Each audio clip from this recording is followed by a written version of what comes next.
Okay, so it's the day after GIE.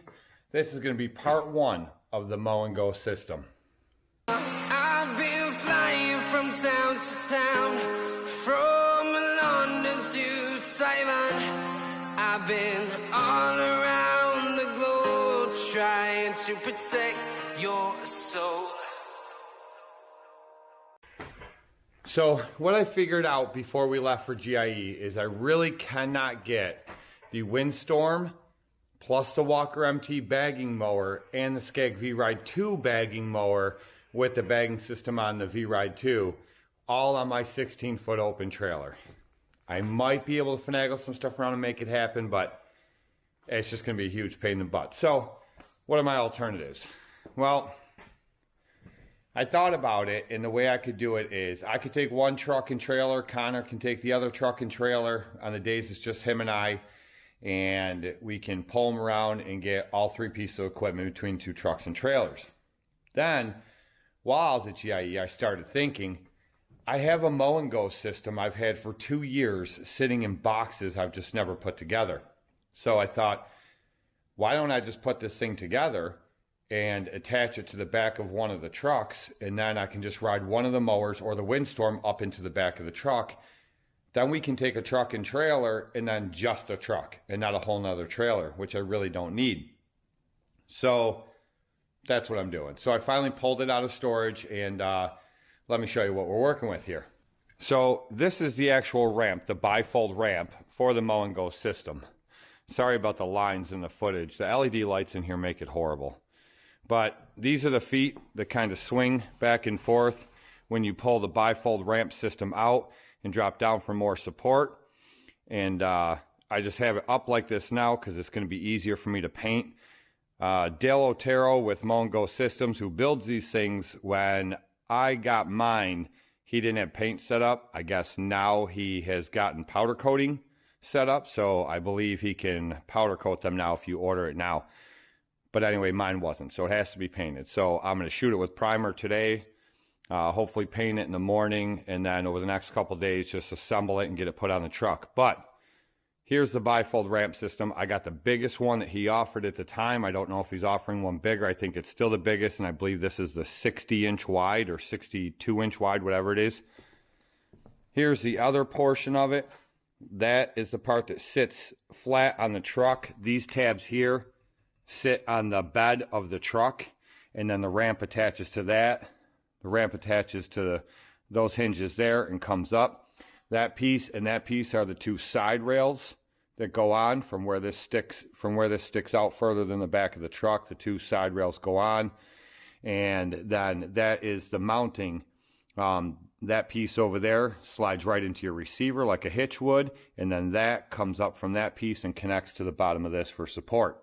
And that's really all there is to it. And then there's a plug that goes up through, and it has LED light bars, one on each side for your lighting, for your blinkers, your tail lights, your brake lights. So this is pretty much what comes in the kit, and super simple to assemble. Instructions come with it. Eclipse Lawn Care and Mow Ranger have a video. They're about the best video I found on YouTube that shows you step-by-step how to assemble it and how to install it. So really, really easy. It's like an 11-minute video. It's super simple to install this thing. But the thing is, you got to get it painted. So what I'm going to do right now is I'm going to start shooting this thing with primer, get it primed, and then, like I said, over the next couple days, I will shoot it with paint. I'm going to paint it black. And then we'll get it assembled and put on the truck. So this will all be one video. I'm just going to film it over multiple days, so you will see it in its entirety. So there's many ways to do this, but this is how I'm doing it. I'm using Rust-Oleum self-etching primer to shoot the primer on it, and then I'm using Rust-Oleum gloss protective enamel paint. I've used this on painting many things over the years with steel, and it turns out great. And if you get any scratches or anything like that, it's easy. Just grab a can from the hardware store or wherever and just touch it up. I thought about just buying paint and then shooting it through my gun with an airline. It would be better coverage, but for what I'm doing here, this will work just fine. Okay, so the primer's on everything. I don't know how well you can see that, but it's like a grayish color. This stuff dries super fast, and I actually forgot how fast this stuff dries. Everything is primered.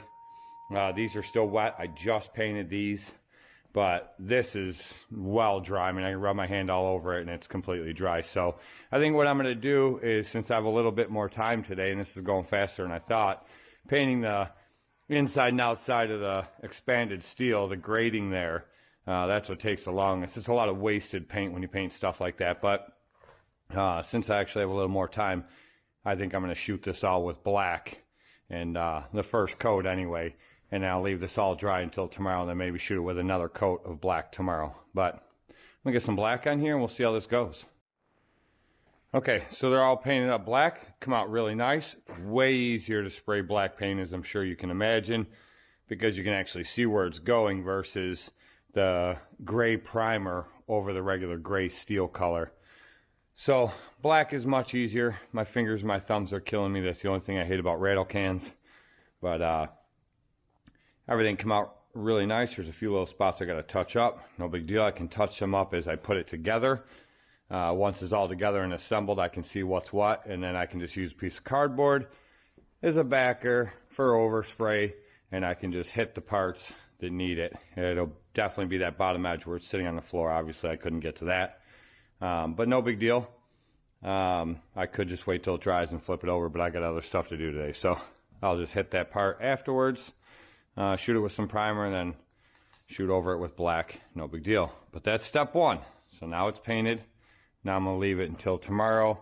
It'll be good and dry by then, and we'll start assembly tomorrow, probably, depending on how the day goes. So it's the next morning, and we had to flip this rack over here because the bottom I couldn't paint because it was down there on the floor. So just shot that with some primer and a couple of those, like those sides right there. They had to be hit with some primer. And I got a little bit of paint on these lights that are on the back, so Connor's hitting that with a little acetone on a rag to clean them right up. And we'll touch up them little parts, shoot them with some black paint. This stuff dries really fast, this primer. And this will be ready to go, and then we'll put it on that truck over there. But it's the first actual work day back from GIE, and it's raining again, because that's all it's done here for like the last month. So that kind of sucks, because after being at GIE, and you guys have gone to GIE, after being at GIE, all you want to do is come home and mow. You just want to go mowing. And it doesn't look like there's any mowing in store for us today. So we do have to do this rack. We do have to go to the dealer and get the new belts that self-destructed on the windstorm. You can put that back together. We got to clean up these mowers because of what we put them through just to get to GIE and the heavy rains and the nastiness. And I don't know, there was another thing or two that we have to do today. So we got plenty to do as far as the shop day goes. Okay, so first things first, this ramp rack, that's the other style. That's the one that goes completely in your bed. This Mow Go system is going on this 2015 Chevy 2500 HD Z71. So what we have to do is I got to pull this hitch out, or this receiver out from my camper, obviously, because it goes in there. But we have to get the tailgate off, and it has the camera in the tailgate, so I got to reach up under and unplug that camera and then take this tailgate off before we can go any further. Okay, so what you do is you get this piece here. This slides into your receiver like that, and then this bolt with that lock washer goes in where you'd normally put your pin in. So what we have to do is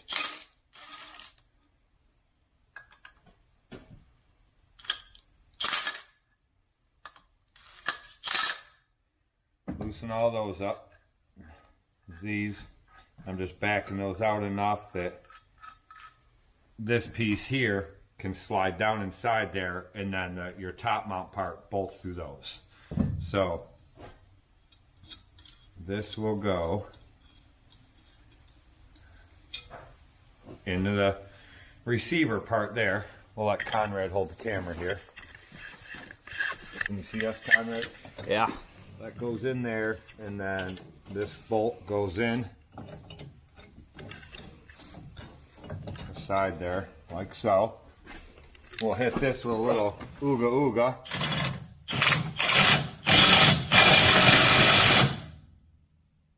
tight. And then this piece here will go down inside here like that. And then you tighten these up once you get it adjusted to the height that you want it.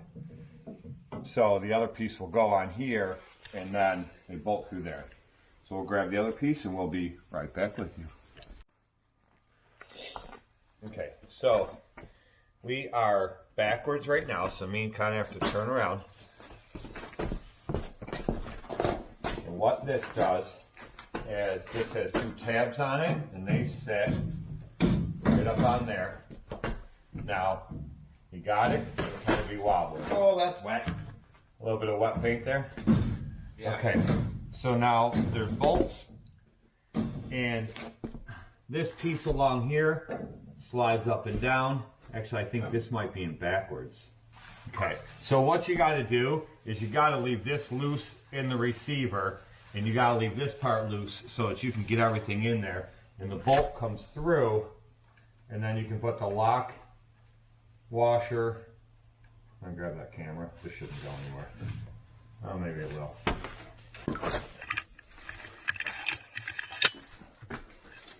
You put the bolt through there with the lock, washer, and the nut, and then in this piece here, it's channeled, so you can slide it forward and back depending on where you want it to be to get it lined up with your vehicle. Let's see, we count more. Okay. Goes in there like that. Goes in there like that. And then you get this thing. You get these two tightened up, and then you tighten up your other ones all the way down. Now we can put our sides on. We need to take these bolts out. Is this still recording? Yeah. Okay.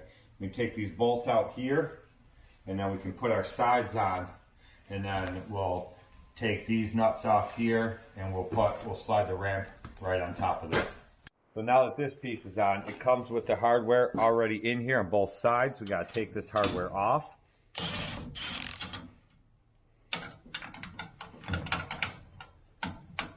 And these are, those other bolts for all the hitching were 15/16.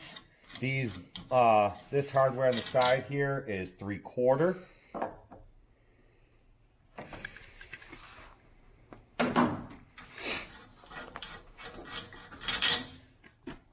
That off there. Now we need the side that goes here. Not really sure which one it'll be. It'll be this one. Yeah, that paint's a little wet on there still. Yeah. So it has a flap on the bottom, like a tab. So that just kind of sits in there like that. Just like that. You put the bolt down through. And both of them. And then you put the lock washer and the nut on the bottom.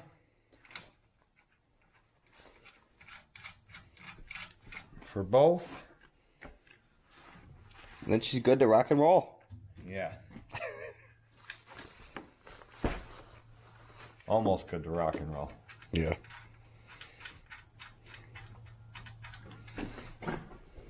And then just tighten these up. Maybe.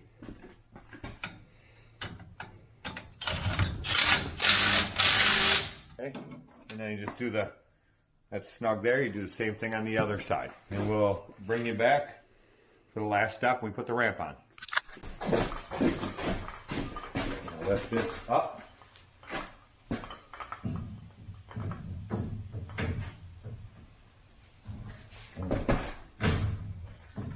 Okay.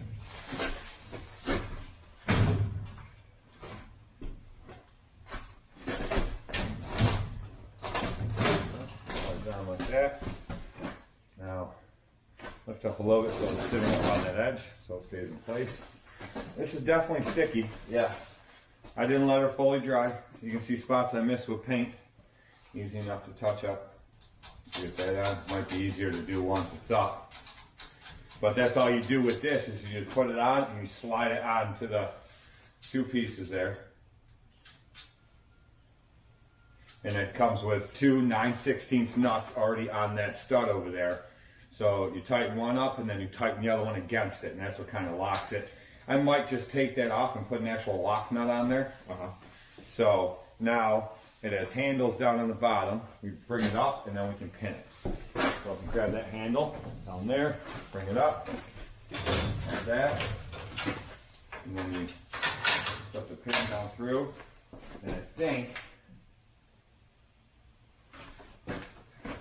no, that's just the pins keep it. So it might rattle a little bit, but somebody told me what they did, and somebody else I talked to that has this, what they did was put a little piece of rubber in there. They just attach it, super glue or something, to rubber in between the two. So when you go down the road and it's rattling, it won't make noise. But see how it's kind of rocky like that? That's because that top piece there. So what I think I'm gonna do, now that I have this on here and the weight of it, I'm gonna loosen these two bolts down here, let it settle down, and tighten them back up. And then what we'll do is, once I tighten that and adjust that, I will bring you guys back and I'll show you us opening the ramp right up and how it goes. Okay, so that's it fully installed. We'll show you in a minute when it comes down, but I just want to check the wire that comes off, just plugs into your 4-way. So let's check and make sure those come on. So, ready? Yep. Oh yeah, we got full LEDs back here. Hit the brake. Yep. Okay, foot off the brake. Okay, left blinker. Might have to turn the key on. Okay, off. Right blinker. Okay, off. Now step on the brake. Oh yeah, so the running lights work nice, and then when you step on the brake, they get even brighter. Left blinker works, right blinker works. Everything looks good. We got a lot more lighting back here than I had before this was on, so I just don't like that wire loom hanging down right here, so I might just zip tie this over to here and out of the way. I still have my license plate in there. You're supposed to take it off, and there's brackets right here with bolts to hang your license plate right there. So it's probably best to do that so you don't get into any trouble. But yeah, I definitely think I'm going to zip tie this out of the way over here. But other than that, there it is and fully installed. So now what I'm going to do is I don't have enough room to pull this ramp out right here with this other truck in the way. So what I might do is I'll pull it outside here in a minute and put this ramp out and then show you guys what it looks like when the ramp's out and how it comes out. Look at this hooligan driving. I wouldn't trust him driving with a trailer, even though he does it every day. Oh, it's still raining.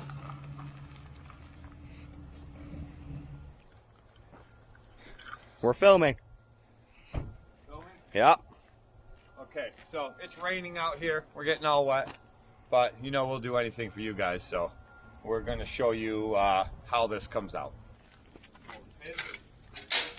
Now it says you bring it out like this until these feet touch the ground. Oh, it's not really more. And then down just like that. The ground's uneven, so that's a pretty steep climb there. Yeah. But it's because this truck sits up so high. So there it is. It's pretty steep, a little steeper than I'd like it to be, but it's because this truck sits up so high. So like I said, it's a 2500 HD. But there it is. The rack is out, and now you just drive whatever piece of equipment you want right up into there. Most trucks only have a 48-inch span in between the two wheel wells. This one has a 51-inch span. So you got to keep that in mind with whatever piece of equipment you're putting in there.